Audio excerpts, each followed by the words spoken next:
Dhe sigur të rishim me këtë protest, vetëm të merin armikut nuk e futur Berisha, si që ta. Dhe... Të meri kujtë që ti? Të merin, që tha, erdhëm këtu për të futur të merin armikut. Të merin armikut që kishin mbrapa? Po. Me atë pjesëmarrje, me atë mënyrë organizimi nuk besoj. Dhe përsëri pati sot dhe vazhdoi diskutimi i javës që shkoi, a duhet bërë kështu protesta apo jo mes mbështetësve të Berishës, mbështetësve të Partisë Demokratike nëse e keni parë. Kjo e mira është që ky debat është i gjithë debat publik, nuk është debat i fshehur. Domethënë ata vërtet po diskutojnë. Ka vërtet një diskutim, ka nevojë vërtet për një foltore. Brenda PD-s, për të diskutuar se çfarë do ndodh, se si do zgjidhet, se si opozita do bëhet gati për konkurrencë për të bërë më konkurrente dhe për të ndoshta për të realizuar qeverinë para kohë. Por sigurt duket që kjo mënyrë që është zgjedhur nuk është mënyra e duhur, sepse kjo nuk është as foltore. Në këtë më mirë se çadra, më demokratike se çadra e Bashës në 2017 se sa është kjo.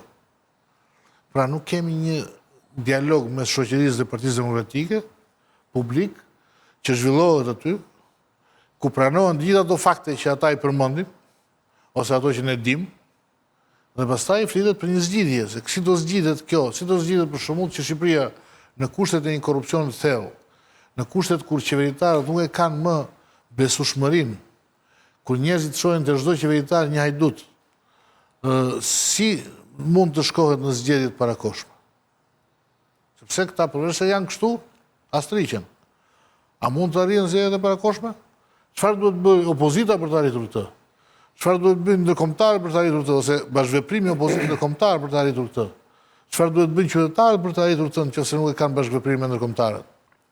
Këto janë ato që besojmë se duhen dëgjuar aty, sepse të flasësh aty me dosjet e prokurorisë, ose treçerekull e tjera janë gjëra që ne që nuk i dimë ka ndodhur ndonjëherë apo jo, janë shtesa, që ato dialogjet tek për tek që Berisha i tha sot fjalë për fjalë në gjatë fjalimit vet, që ishte vetëm me Ramën Belinda Balluku dhe ai i tha kështu, ajo i tha ashtu, se e kupton, ose Berisha vazhdon të ketë një përgjus brenda të zyre vet kur ka qenë, ose një nga të dyja ka treguar Berishës, ka mundësi. Pra nuk është kjo mënyra se si bëhet opozitë, mendoj unë, dhe kjo është e qartë nga gjithë ata që sot vazhdojnë ta diskutojnë.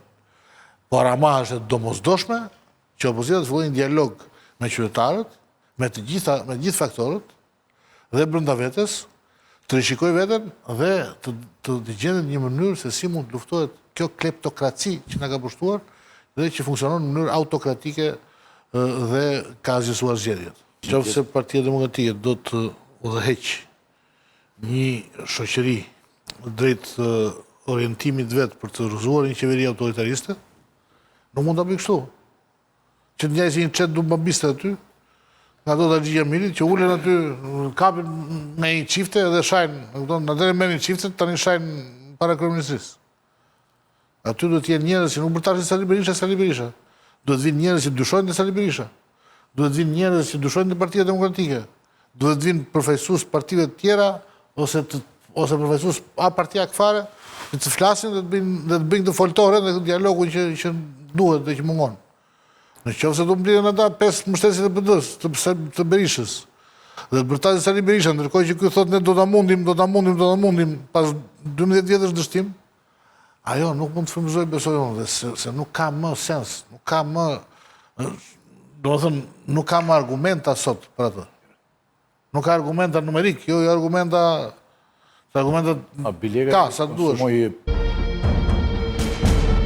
Mua mu duk shumë interesante se për herë të parë pash zotin Berisha të kthyer në origjinën e vet të hershme ku shembuj ose referenca të përshëndetjeve nga partitë si Motra na çuan në kongresin e 8, por për kongresin e 9 të Partisë Punës, pra me grushtin lart, partitë si Motra nga Vietnami, nga Brazili, mbani mend besoj kongreset e famshme ku Partia e Punës ishte izoluar totalisht, sillte përshëndetje e partive si Motra për t'i dhënë inkurajim masës se ne nuk jemi vetëm. Pra praktikisht ishte një lloj simbioziteti pas 40 vitesh gati, ka 1985, vim në 2025 me të njëjtën gjuhë, ku Berisha kthehet në atë reminiscencën e së shkuarës dhe që i ri faktikisht shumë natyrshëm, edhe është shumë e çuditshme, po flet edhe subkonscienca nganjëherë. E para, e dyta,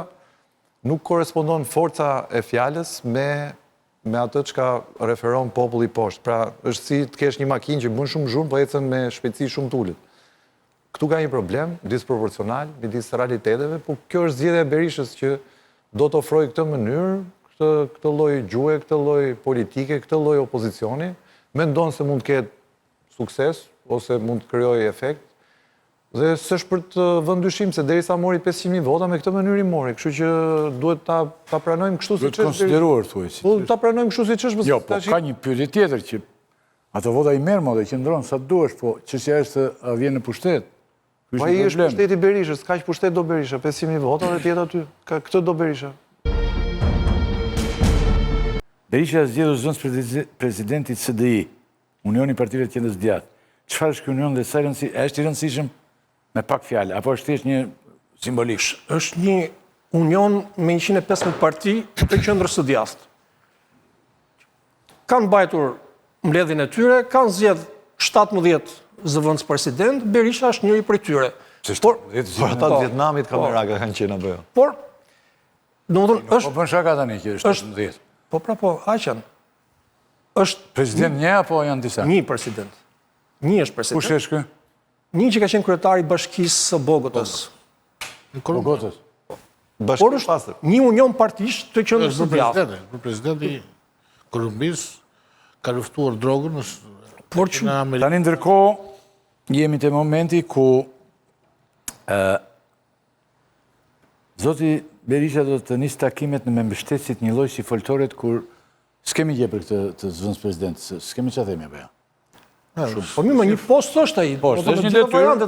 Është një detyrë sa. Dakor. Po si fryrje propagandistike mendoj, siç e bënin këta edhe këta socialistë. Po pra, zëvendës presidenti i Internacionale Socialiste me 30 po nga Berisha që se takonte njëri që se priste Të mengjërit kanë patur në një të mengjërit kësa tanët kanë patur në një të rëndësishëm kanë pasur. Ku unë Internacionale Socialiste e kutë. Po ma ato janë Për këto. ato janë grupi. Janë aq kot sa nuk i mban mend njeriu. Është shumë s'ka si vlerë. Po për shumë Partia Republikane Amerikane nuk është pjesë. Fatostanu djes pas nuk besoj se ka qenë se ai nuk shkonte nga që se ai nuk vinte në mbledhje. Ne kemi pas edhe zëvendës president të Asamblesë Parlamentare të Këshillit të Evropës për shkakun, që ka janë 20. Kush ishte? Po se bajmë se s'kemi pas. Janë kot, janë shumë pa vlerë. Bravo, zoti Rakipit, se të themi diçka kështu më thjesht, këto janë si vllazëri, mos si vllazëri. Oj, që vllazëri, nuk kanë vendimet e këtyre, nuk janë detyrueshme për asnjë institucion. Për asnjë institucion botës. Son vllazëri. Vllazëri. Të pëlqeu, ë? Shoqata, vllazëri dhe shoqata janë bashkohen, bukur. S'kan asgjë. Tani doktori thotë që takimet me mbështetësit një lloj si foltore do bëj në të gjithë Shqipërinë prap. Kur kishte sherin me Bashën në PD. E ndihmon kjo opozitën apo jo? Me fat 3-4 fjalë që të ikim si momenti dhe të Nuk e ndihmon opozitën, i jep një imazh 3 doktorit pas një thyrje të madhe të figurës doktorit, po kjo është e vërtetë ndërsa opozitën se ndihmon. Opozita, doktori mund t'i bëjë këto takimet edhe në për rrethe që prapë një informat do ketë. Por e rëndësishme është të rithemelohet ajo PD-ja, sepse çdo, domethënë, ne flasim me 10 veta atje që mlidhen shesh. Domethënë, Tela është duke thënë që forma nuk është më shumë e rëndësishme. Përmbajtja është elementi. Nëse Berisha do flas me ata që janë dakord me mënyrën si po qeveriset PD-ja, do dalin konkluzionin që është shumë mirë dhe duhet të vazhdojë kështu. Problemi është që ata këshilltarët që këshillonte kur ishte kryeministër, të vitë të dëgjoj, të bëjë një proces të kundërt tani. Të dëgjoj njerëzit të cilët janë pak kënaqur në mënyrën se si po funksionon PD-ja. Brenda PD-s dhe jashtë PD-s. Jo vetëm Berisha, po të dëgjoj e gjithë PD-ja, e gjithë ajo që është kryesia e PD-s. Nëse nuk do i dëgjojnë njerë ata dhe pastaj të reflektojnë, besoj që ajo parti do të kurret.